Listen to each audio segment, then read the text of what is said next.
Reprograme a sua mente subconsciente a partir de agora. A maioria de nossos pensamentos e sentimentos vem de nossas experiências passadas, eles vêm de nossas memórias. Na verdade, seu cérebro está organizado para refletir sobre tudo o que você sabe em sua vida. Seu cérebro é um registro de todas as coisas que você aprendeu e experimentou até hoje, é um artefato. E quando você tem uma experiência, quando você está no meio de uma experiência, todos os seus 5 sentidos o conectam ao ambiente externo. Como seu cérebro está processando todos esses dados sensoriais vitais, toda essa informação corre de volta para o cérebro. E quando atinge o cérebro, faz com que selvas de neuroníeos se organizem em redes, se encadeiem em padrões e reflitam sua interação com seu ambiente externo. No momento em que esses neuroníeos se organizam em padrões, o cérebro produz um produto químico, e esse produto químico é chamado de sentimento ou emoção. Assim, as experiências tendem a criar mais memórias de longo prazo, por causa de padrões, ou carimbos, ou redes de neuroníeos em padrões muito específicos. E então o quociente emocional nos ajuda a lembrar do evento. O produto final da experiência, é claro, é a emoção, e faz com que nos sintamos de certas maneiras. Acessando memórias. Você pode se lembrar de onde estava no 11 de setembro. Você pode me dizer com quem você estava, que hora do dia era, o que você estava fazendo. Porque tudo o que você estava vendo naquele momento ou ouvindo naquele momento, mudou como você estava se sentindo. E no momento em que você se sentiu alterado, em que você se sentiu diferente, seu cérebro criou um impulso e você colocou atenção em tudo que causou a situação. Esse evento por si só é chamado de memória. Então, a maioria dos nossos pensamentos e sentimentos tendem a estar dentro do circuito neural do passado, e das emoções do passado quimicamente. Se você combina e repete um pensamento e um sentimento e mais um pensamento e um sentimento, você tem uma série de bons pensamentos que estão conectados a uma série de bons sentimentos. Esse ciclo de pensar e sentir cria o que é chamado de atitude. Se você tem uma série de pensamentos negativos que estão ligados a alguns sentimentos muito ruins, você dirá que teve uma atitude muito ruim hoje. Então, se a forma como você pensa e a forma como você se sente criam um estado de ser, então as atitudes são apenas um atalho para os estados de ser. Analisando sentimentos. Você se sente bem de manhã, você se sente mal à tarde.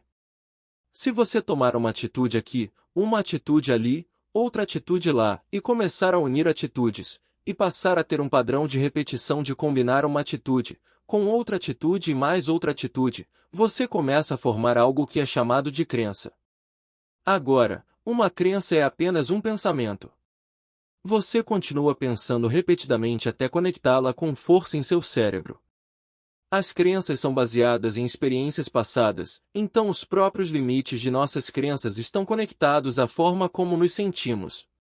E assim, quando nossas crenças são desafiadas, normalmente há uma sensação de não parecer certo. Acho que há uma forte divisão intelectual acontecendo no mundo agora, porque algumas pessoas estão se apegando a velhos paradigmas e velhas crenças. E olha, se ficarmos parados no normal, continuaremos sem evoluir. Com isso quero dizer que, foi comum durante anos a ideia de que você não poderia cultivar novas células cerebrais, ou seja, de que não poderia mudar o cérebro de forma alguma. Isso era uma crença, e você sabe por quê? Porque os cientistas estavam focados em experimentos estudando roedores sempre em um mesmo ambiente. Então como poderia haver novas conexões, novos circuitos ou novas células cerebrais se não houver novas experiências? O livre-arbítrio. Acho que na era da informação, na era da tecnologia, a ignorância é uma escolha. E as pessoas estão começando a pensar, ei, eu não preciso esperar que meu médico me fale sobre isso. Eu posso buscar informação na internet e lê-la antes de ir à consulta sem compreender nada. Ou até mesmo, ei, vou ler um livro sobre física quântica e vou aprofundar as perguntas misteriosas do universo. Eu mesmo vou sair da convenção, pensar fora da caixa. Assim, uma vez que você sair da convenção, você será considerado imprudente ou insano até ser capaz de produzir algum tipo de mudança. E então, você será considerado um santo, um homem visionário, um gênio místico. Atreva-se a ser original. Eu creio que a polaridade dividida da humanidade é muito grande. Essa é a razão pela qual estou fazendo todas as análises e medições. Porque eu quero que as pessoas entendam que o ser humano que se curou dessa condição, dessa lesão cerebral traumática de não evoluir, agora possui de fato um cérebro melhor. E não digo isso apenas pelo fato de se sentirem melhores. Não, eles estão de fato melhores. E agora eu quero que todos vejam isso. Agora, eles não fizeram isso com uma droga. Eles não fizeram isso com terapia. Eles não fizeram isso com nada extraordinário, exceto pela decisão de pensar sozinho, por si só. E através disso eles fizeram essas mudanças biológicas. O eu e o todo. Então, para responder à pergunta, o campo da humanidade está dividido de várias maneiras, os velhos paradigmas, e depois os novos entendimentos e os novos paradigmas. Depois ainda há uma pequena ponte no meio, que faz a conexão das ideias. E nós somos tão bons quanto as pessoas que estão dispostas a entrar em ação para executar. Em outras palavras, você tem que ser hábil na decisão de buscar aprendizado, absorver e compreender seus pensamentos. Então, se você não é hábil nisso, não veremos nenhuma mudança. Agora vamos usar um exemplo através da seguinte situação. Imagine 500 pessoas que vão a um evento, ou um workshop. E nós vamos ajudá-los a atravessar esse rio e a se tornarem conscientes de seus pensamentos inconscientes. Você sabe, nessa multidão existem aquelas pessoas que dizem que você não pode, que é muito difícil, que isso nunca vai acontecer, que não há possibilidade de mudanças ou constância para manter. E você precisa ir além do que são seus hábitos, do que eles dizem inconscientemente. Eles reclamam, eles culpam, eles criam desculpas. Eles sentem pena de si mesmos. Durante o evento eles se atentam a falar sobre os outros. Internalização de sentimentos e expansão de consciência. Então você pata e olha o estado emocional deles, e suas lamentações de meu Deus, eu me sinto culpado nesses últimos 30 anos. Eu nem sabia que era culpado, apenas sentia como se fosse o meu eu natural. Além de também tomarem a consciência de eu fui indigno, nem sabia que era indigno, apenas me senti como eu sou. E, de repente, eles começam a se tornar conscientes disso e então começam a criar uma nova mudança para si mesmos. Um por um, você começa a ver esses avanços, você começa a medir esses avanços. Você tem pessoas no palco falando sobre suas evoluções, mostrando sua varredura cerebral, mostrando seu monitor de frequência cardíaca, mostrando a mudança de energia quântica. E eu garanto, assim como uma infecção pode criar uma doença em uma comunidade, acredito que o bem-estar e a positividade podem ser tão infecciosos quanto uma doença. Você começa a ver mudanças dramáticas acontecendo em uma pequena comunidade de pessoas que estão fora do condicionamento de seu ambiente. A ciência tem que ser utilizada para medi-la, mas as medidas são tão boas quanto nossos alunos. E se eles não estão fazendo o trabalho, se eles não estão desenvolvendo a capacidade de sustentar estados de ondas cerebrais, se eles não estão indo além de sua mente analítica, porque o que separa a mente consciente da mente subconsciente é a mente analítica. Mentalidade analítica. Se uma pessoa não ultrapassar sua mente analítica, ela ainda pensará dentro de sua crença. E eu medi cérebros suficientes para dizer que quando você pensa dentro de sua crença ou pensa dentro dessas emoções limitadas, você vai piorar seu cérebro. Sem dúvida. Somente quando você transcende essa mente analítica, você começa a cair em si. Através desses programas subconscientes você começa a acessar o sistema nervoso autônomo, e é lá onde você é capaz de mudar sua química e biologia. Então, se nossos alunos não saírem do workshop bons em fazer isso, significa que tudo não passa de conceito filosófico. Mas eles sempre saem melhores. Mas o que queremos fazer é dar às pessoas o conhecimento, a informação, e misturar as ciências das possibilidades.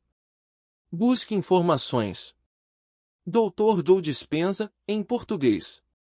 Seja física quântica ou neuroplasticidade, neuroendocrinologia ou epigenética, ou o que quer que seja, alterações hormonais, ou psiconeuroimunologia. Queremos dar a eles as informações e fazer com que eles raciocinem. Além disso, queremos que eles sejam capazes de recorrer a alguém ao lado deles e explicar o que acabaram de aprender para que eles conectem as ideias. Queremos dar a eles a instrução e fazer com que eles revisem as instruções, e então queremos colocá-las na experiência prática. Nem todo mundo vai ir a fundo para ter a experiência, mas tudo o que precisamos é somente do testemunho e resultado de alguns. E se essa pessoa ou um grupo de pessoas tem essa experiência, essa transformação, e nós medimos essa transformação, isso gera mais informação para ensinar transformação da próxima vez para os próximos que virão, porque eu posso entender a evolução que aconteceu.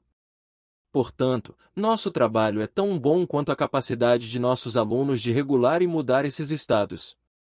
Mas eu sei que se você der às pessoas a oportunidade e elas tiverem tempo suficiente em seu ambiente para aplicá-la, você começará a ver essas transformações ocorrerem através das emoções. Quebrando limitações. E agora estamos saindo do paradigma de que os seres humanos são limitados, eles são impotentes, eles precisam dessas coisas externas para cuidar deles. Acho que é hora de começarmos a assumir um pouco mais de responsabilidade pelos resultados da vida e ver se somos capazes de fazer isso de forma prática e mensurável.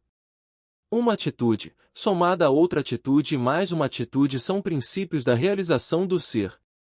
E se você combiná-las a uma crença, a um ciclo de pensar e sentir, ao longo do tempo você criará um estado subconsciente de ser.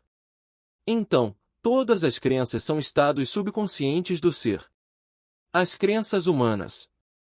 Temos crenças sobre Deus, sobre espiritualidade, sobre saúde, sobre relacionamentos, sobre amor. E tudo isso é baseado em nossas experiências passadas. Mas a maioria dessas crenças, nem sabemos que acreditamos nelas porque achamos que são verdadeiras, porque elas não estão agindo na mente humana consciente. Então, se você pegar uma crença e mais outra crença, quando você as empilha juntas, você começa a formar o que é chamado de percepções. As percepções têm tudo a ver com os relacionamentos que temos, com as coisas que criamos, com os comportamentos que demonstramos e até mesmo com as escolhas que fazemos em nossos relacionamentos. Então, por que isso é importante? Porque se as crenças são estados subconscientes do ser, e dentro da sua mente as suas crenças estão unidas, então a maioria das pessoas está vivendo suas vidas através das lentes do passado de forma inconsciente. Mesmo que elas estejam sentindo na realidade que estão vendo o presente sem distorções.